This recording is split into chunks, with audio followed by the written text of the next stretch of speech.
السلام علیکم ورحمۃ اللہ وبرکاتہ۔ ناظرین کرام، تقسیم رحمت چینل میں ہم آپ کا استقبال کرتے ہیں۔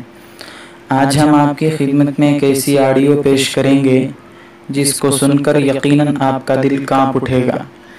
اس آڈیو میں امت مسلمہ کے لیے بہت بڑا پیغام اور سبق ہے۔ ناظرین کرام، آج کے اس نام نہاد ترقی یافتہ دور میں انسانیت کے نام پر غیر انسانی اعمال کی ترویج و تشیع آپ کے سامنے ہے۔ ثقافت و تمدن کے لیبل لگانے والے لوگ وسعت ذہنی اور کشادہ دلی کے نام پر اپنے بچوں کو بے حیائی کی طرف بڑھا رہے ہیں، اور نوبت بہیں جا رسید کہ انسان کے اندر سے حیا کریت کریت کر نکالی جا رہی ہے، جبکہ حضرت رسول اللہ صلی اللہ علیہ وسلم کا فرمان ہے کہ حیا ایمان میں سے ہے اور ایماندار جنت میں داخل ہوگا، بے حیائی بد اخلاقی ہے اور بد اخلاق کا مقام دوزخ ہے۔ شریعت میں حیا اس اچھائی کا نام ہے جو انسان کو ان تمام چیزوں کے چھوڑنے پر ابھارے جو شریعت میں قبیح ہیں۔ اسی بنا پر ارشاد نبوی ہے کہ حیا تمام کی تمام خیر ہے، نیز الحیاء لا یأتی الا بخیر والحیاء هو الدین کلہ، کہ ایسے الفاظ بھی احادیث میں موجود ہیں۔ موجودہ حالات میں حیا کی کیا حالت ہے یہ تو آپ کو بخوبی معلوم ہے۔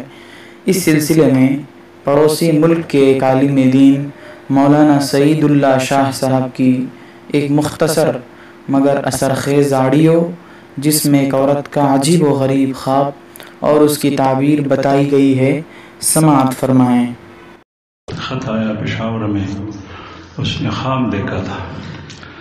وہ نمازی اور بہت نیک خاتون تھی۔ اس نے کہا میں خواب میں دیکھتا ہوں کہ خانہ کعبہ میں ہوں اور نبی کریم صلی اللہ علیہ وسلم سامنے ہے، میرے اور آپ کے درمیان ایک لاش ہے جو کفن میں ملبوس ہے،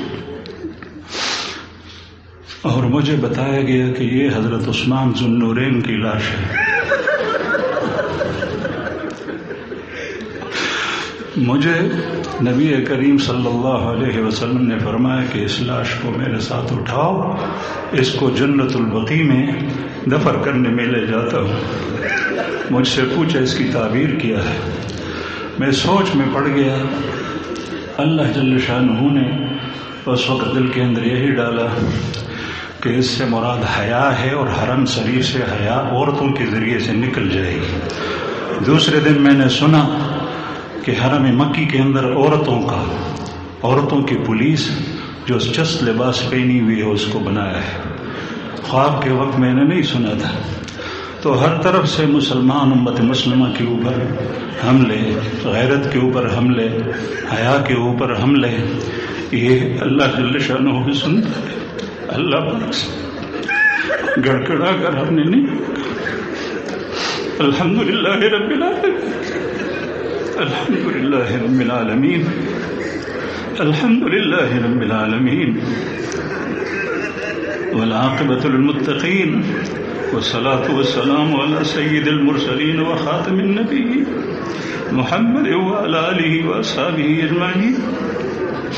اللهم لك الحمد أنت قيم السماوات والأرض، ولك الحمد أنت ملك السماوات والأرض ومن فيهن، ولك الحمد أنت نور السماوات والأرض